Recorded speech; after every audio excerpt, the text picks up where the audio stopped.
गरुड़ पुराण कहता है, मृत्यु अंत नहीं, बस एक पड़ाव है। आत्मा अमर है, वह अपने कर्मों का भार लेकर अगले जन्म की यात्रा पर निकलती है। कहा गया है, कर्म ही आत्मा का सच्चा साथी है, शरीर तो बस एक अस्थायी वस्त्र। मनुष्य जैसा सोचता है, जैसा करता है, वैसा ही उसका पुनर्जन्म होता है। जो दूसरों के लिए दीप जलाता है, वह अगले जन्म में प्रकाश बनता है, और जो अंधकार फैलाता है, उसे वही अंधकार निगल लेता है। हर जन्म, हर रूप सिर्फ एक उद्देश्य से मिलता है, ताकि आत्मा अपने कर्मों का फल भोग सके और मोक्ष की ओर अग्रसर हो सके। तो सवाल यह नहीं कि अगला जन्म कैसा होगा, सवाल यह है कि आज के कर्म कैसे हैं, क्योंकि वही तय करेंगे कि अगले जन्म में आप फूल बनेंगे या कांटा। ये सवाल हर मनुष्य के मन में कभी ना कभी उठता ही है। क्या अंत के बाद भी कोई यात्रा बाकी रहती है? क्या आत्मा फिर लौटती है, किसी नए शरीर, किसी नई कहानी के रूप में? गरुड़ पुराण के अनुसार मृत्यु सिर्फ शरीर का परिवर्तन है। आत्मा तो शाश्वत यात्री है, जो अपने कर्मों के आधार पर कभी मनुष्य बनती है, कभी पशु, कभी देव, तो कभी कीट भी। कौन सा जन्म मिलेगा, यह तय करता है सिर्फ कर्म का लेखा जोखा। जो जीवन में सत्य, दया और धर्म का पालन करता है, उसे ऊंचा जन्म मिलता है, और जो छल, अहंकार और हिंसा में डूबा रहता है, वह नीचे की योनियों में भटकता है। कई लोग ये सोचते हैं, क्या अगली बार हम पुरुष होंगे या स्त्री? पर गरुड़ पुराण कहता है, आत्मा का कोई लिंग नहीं, उसका स्वरूप तो बस कर्म से तय होता है। अतः मनुष्य को यही समझना चाहिए, जीवन अस्थायी है, पर कर्म अमर है। मृत्यु के बाद भी वही आपका परिचय बनते हैं। सनातन धर्म के 18 महापुराणों में से एक है गरुड़ पुराण। एक ऐसा ग्रंथ जो न केवल मृत्यु के बाद की यात्रा बताता है, बल्कि यह भी सिखाता है कि जीवन में कौन से कर्म हमें उस यात्रा से मुक्ति दिला सकते हैं। इस पुराण में भगवान विष्णु और उनके वाहन गरुड़ देव के बीच अद्भुत संवाद मिलता है। गरुड़ देव जब मृत्यु, आत्मा और कर्मों के रहस्यों को समझना चाहते हैं, तब भगवान विष्णु स्वयं उन्हें सृष्टि के गूढ़तम सत्य बताते हैं। यह ग्रंथ हमें सिखाता है कि मनुष्य का चरित्र ही उसका सच्चा धर्म है। जो करुणा, सत्य और सेवा के मार्ग पर चलता है, वह पुण्य अर्जित करता है, और जो स्वार्थ, लोभ या अधर्म में लिप्त रहता है, वह पाप के बंधन में फंस जाता है। गरुड़ पुराण केवल मृत्यु के बाद पढ़ने योग्य नहीं है, बल्कि यह जीवित मनुष्य के लिए भी एक मार्गदर्शक है, जो उसे सिखाता है कि कैसे अपने कर्मों से जीवन की दिशा और गति बदली जा सकती है। गरुड़ पुराण और कठोपनिषद दोनों ही हमें बताते हैं कि मृत्यु के बाद आत्मा का मार्ग सीधा नहीं होता। वह अपने साथ हर कर्म का लेखा जोखा लेकर चलती है, हर अच्छे और हर बुरे कार्य का सटीक हिसाब।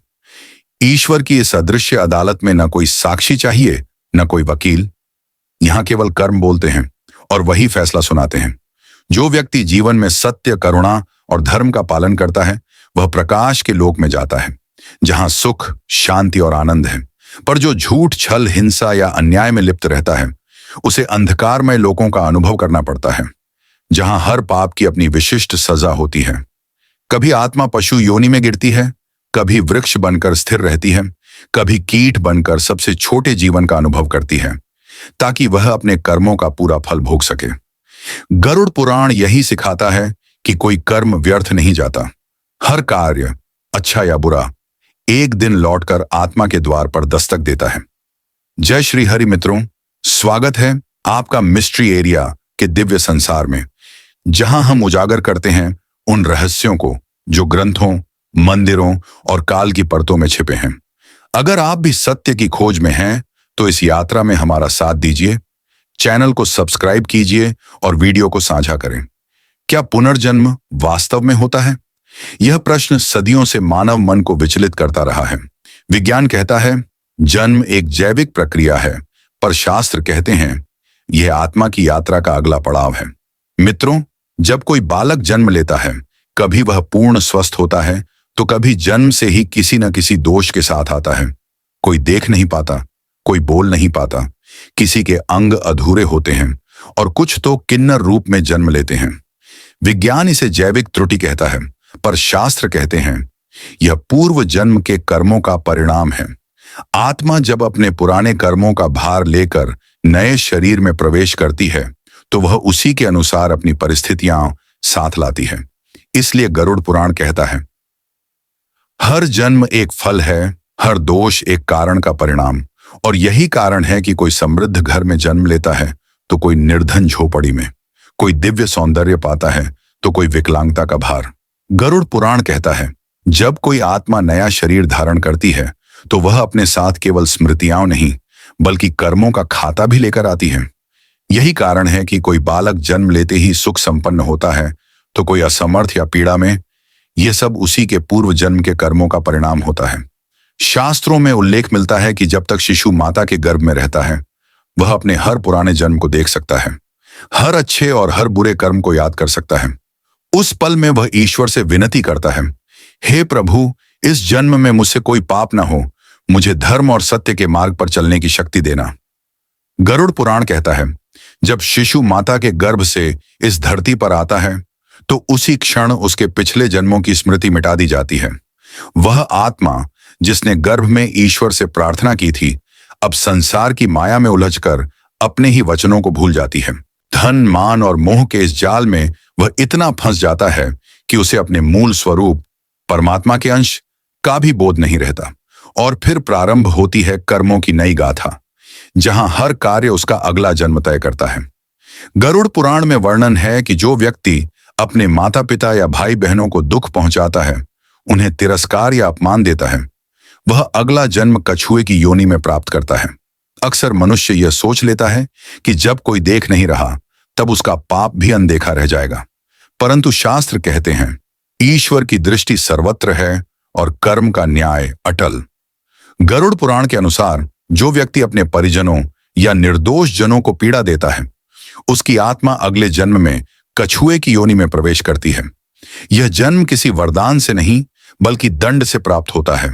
कछुए का जीवन अत्यंत लंबा होता है, कभी कभी 2 या 3 शताब्दियां तक। धीरे धीरे रेंगता हुआ, मौन में डूबा, वह आत्मा अपने पूर्व कर्मों का बोझ हर सांस के साथ ढोती है। ये वही सज्जा है जहां समय भी दया नहीं करता। हर दिन एक तपस्या है, हर क्षण एक स्मरण कि कोई भी अन्याय, चाहे वह कितना भी छोटा क्यों ना हो, एक दिन लौटकर आत्मा के सामने खड़ा होता ही है। इसीलिए गरुड़ पुराण हमें चेताता है, पाप भले ही क्षणिक सुख दे पर उसका फल अनेक जन्मों तक पीछा नहीं छोड़ता। स्त्री और पुरुष का जन्म कैसे होता है? गरुड़ पुराण के अनुसार जब आत्मा नया शरीर धारण करती है तो उसे यह नहीं चुनना होता कि वह पुरुष होगा या स्त्री। यह तय होता है उसके कर्मों और आचरण के अनुसार। शरीर केवल कर्म करने का माध्यम है। एक आत्मा अपने कर्मों के जरिए जीवन का उद्देश्य पूरा करती है, चाहे वह सत्कर्म हो जो मुक्ति की ओर ले जाए या पाप जो भविष्य में कठिन परिस्थितियां लाता है। विशेष रूप से यदि कोई पुरुष अपने जीवन में महिलाओं वाले स्वभाव, आदतें या आचरण अपनाता है तो अगले जन्म में उसका रूप स्त्री के रूप में निर्धारित हो जाता है। इस प्रकार लिंग भी केवल कर्मों का परिणाम है, एक संकेत कि आत्मा ने किस प्रकार के व्यवहार और प्रवृत्तियों को अपनाया। गरुड़ पुराण कहता है कि जन्म लेने का रूप स्थायी नहीं होता। यदि कोई इस जीवन में मनुष्य के रूप में जन्म पाता है तो इसका यह मतलब नहीं कि अगला जन्म भी उसी रूप में मिलेगा। हर जीवन, जन्म, मृत्यु और पुनर्जन्म केवल कर्मों के हिसाब से निर्धारित होता है। जो व्यक्ति अपने जीवन में भरोसेमंद बनकर भी विश्वासघात करता है उसके कर्मों का परिणाम उसे अगले जन्म में भुगतना पड़ता है। उदाहरण के लिए ऐसा व्यक्ति अगली यात्रा में बंदर की योनि में जन्म ले सकता है जिसकी जीवन की अवधि लगभग 20 वर्ष होती है, जहां उसे वही धोखा देने की प्रवृत्ति और उसका फल अनुभव करना पड़ता है। दोस्तों, शास्त्रों में बताया गया है कि हमारे हर कर्म की गिनती होती है, चाहे वह छोटा हो या बड़ा। गरुड़ पुराण के अनुसार मृत्यु के बाद आत्मा अपने कर्मों के अनुसार ही न्याय पाती है। पाप और पुण्य का लेखा जोखा कोई मिटा नहीं सकता, क्योंकि वही तय करता है कि आत्मा किस योनि में अगला जन्म लेगी। कहा गया है, जो व्यक्ति दूसरों का हक छीनता है, जीवों को पीड़ा देता है या निर्दोष प्राणियों का वध करता है, वह अगले जन्म में उन्हीं पीड़ित प्राणियों के रूप में जन्म लेकर अपने कर्मों का फल भोगता है। कर्म कभी व्यर्थ नहीं जाते, वे लौटकर अवश्य आते हैं, बस रूप बदल जाता है, कभी सुख बनकर तो कभी दुख बनकर। गरुड़ पुराण में कहा गया है कि जब मनुष्य अंतिम क्षणों में ईश्वर का स्मरण करता है तो उसकी आत्मा अंधकार से प्रकाश की ओर बढ़ती है। मरते समय लिया गया भगवान का नाम उस आत्मा के लिए मार्गदर्शक दीपक बन जाता है, जो उसे मुक्ति के द्वार तक पहुंचाता है। इसलिए हमारे शास्त्रों में राम नाम सत्य है केवल वाक्य नहीं, बल्कि मोक्ष का सूत्र माना गया है। अगला है गधे की योनि। दोस्तों, गरुड़ पुराण में स्पष्ट कहा गया है कि जो व्यक्ति अपने सच्चे मित्र का अपमान करता है, उसकी आत्मा भारी दोष से घिर जाती है। ऐसा व्यक्ति अपने अगले जन्म में गधे की योनि में प्रवेश करता है, क्योंकि वह जीवन अपमान, बोझ और परिश्रम का प्रतीक माना गया है। गधे का जीवन लगभग 25 से 30 वर्षों का होता है और इस अवधि में आत्मा अपने अहंकार और विश्वासघात के पाप को भोगती है। यदि उस व्यक्ति के भीतर कभी सच्चे पश्चाताप की भावना जाग उठे, तो ईश्वर उस आत्मा को शीघ्र ही मुक्ति के मार्ग पर अग्रसर कर देते हैं। कुत्ते की योनि। गरुड़ पुराण में भगवान विष्णु ने धर्म और अधर्म के गूढ़ रहस्यों का वर्णन किया है। कहा गया है कि जो व्यक्ति धर्म की हंसी उड़ाता है, पूजा पाठ को व्यर्थ मानता है या वेद पुराणों का तिरस्कार करता है, उसकी आत्मा अंधकार से भर जाती है। ऐसे व्यक्ति को अगले जन्म में कुत्ते की योनि मिलती है, ताकि वह वफादारी, सेवा और विनम्रता का पाठ सीख सके।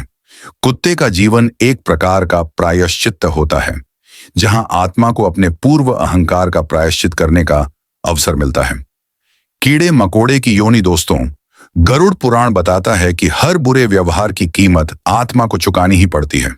जो व्यक्ति दूसरों की बुराई में आनंद लेता है, अपनों का अपमान करता है या छल पूर्वक उनका धन हड़प लेता है, वह अगले जन्म में कीड़े मकोड़ों के रूप में जन्म लेता है।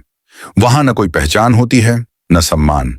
जैसे चींटी बार बार गिरती है, फिर भी मंजिल तक पहुंचने की कोशिश करती है, वैसे ही आत्मा भी बार बार जन्म लेकर अपने पापों से मुक्ति पाने की चेष्टा करती है। जब तक आत्मा पूरी तरह निर्मल नहीं हो जाती, मोक्ष का द्वार नहीं खुलता। छछूंदर का जन्म कर्म का नियम अटल है। जो जैसा करता है वैसा ही पाता है।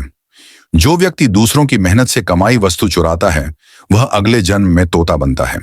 लेकिन जो सुगंधित वस्तुओं की चोरी करता है, जैसे इत्र या चंदन, उसकी आत्मा को छछूंदर का रूप मिलता है, जो गंध और अंधेरे में जीने के लिए अभिशप्त होती है। यह रूप आत्मा के लिए दंड नहीं, बल्कि सीख होता है कि सुंदरता और सुगंध को छीनने वाला अंततः उसी से घिर जाता है, और यदि उसका अपराध इससे भी बढ़कर हो, तो आत्मा को और कठोर यातनाएं सहनी पड़ती हैं, जब तक वह सच्चे पश्चाताप से मुक्त न हो जाए।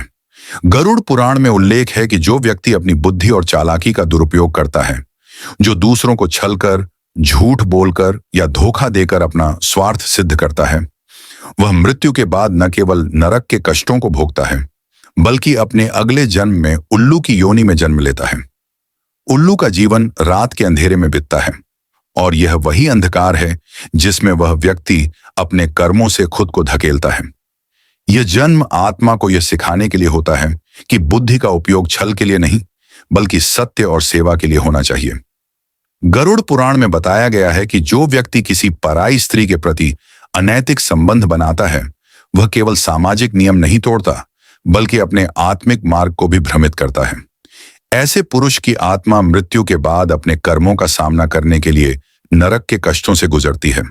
इसके पश्चात उसकी आत्मा को कई जन्मों में विभिन्न प्राणियों के रूप में जन्म लेने का अनुभव होता है, ताकि उसे अपने कर्मों का फल समझ में आए। पहले जन्म में वह भेड़िए के रूप में होता है, हिंसक और अकेला। फिर उसे कुत्ते के रूप में जन्म मिलता है, जहां उसे वफादारी और अधीनता का पाठ पढ़ाया जाता है। इसके बाद सियार, फिर गिद्ध, शाम, कौवा और अंत में बगुला की योनि में जन्म लेता है।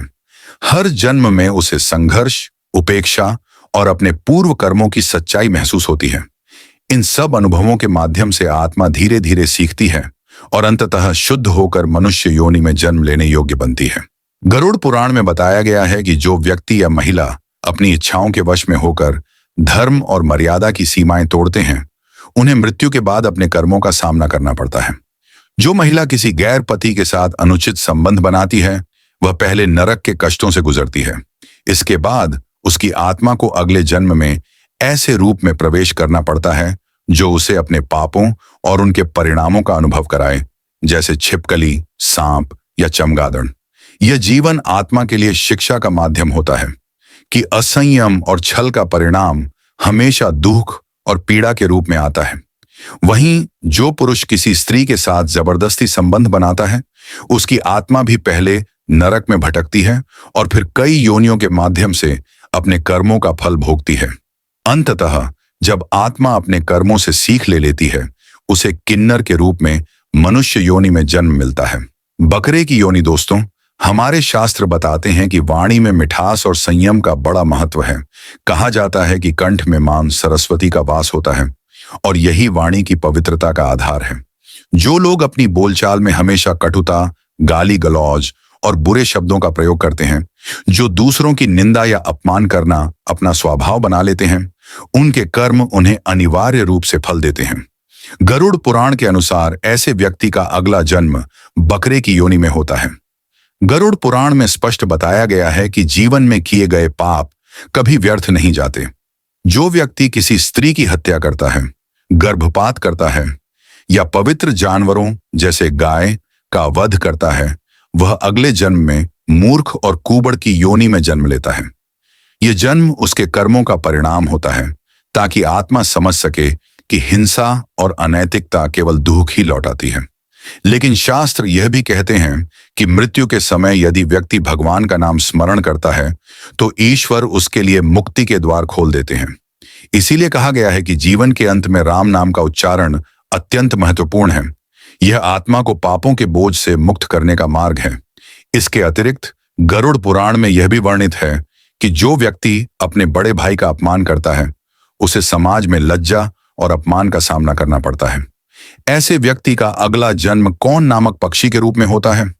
इस योनि में उसे लगभग 10 वर्षों तक कष्ट भोगने पड़ते हैं, अकेलापन, संघर्ष और अपनी भूलों का एहसास। जब आत्मा इस अनुभव से शुद्ध हो जाती है, तब वह पुनः मनुष्य योनि में जन्म लेने योग्य बनती है। गरुड़ पुराण में बताया गया है कि जो व्यक्ति अपने जीवन में सच्चाई, करुणा और धर्म का पालन करता है, वह आत्मा के उच्चतम मार्ग पर अग्रसर होती है।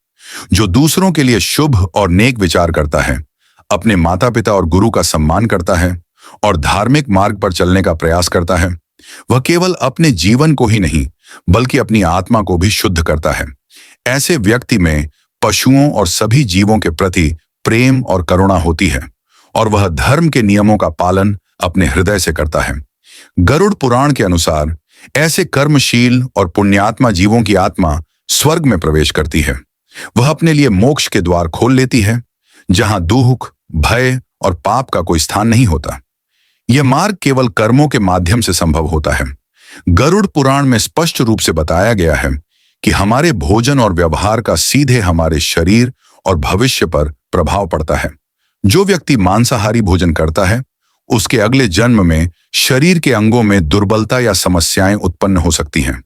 जो शराब या मदिरा का सेवन करता है, उसके दांत कमजोर और काले पड़ जाते हैं और उसका स्वास्थ्य प्रभावित होता है।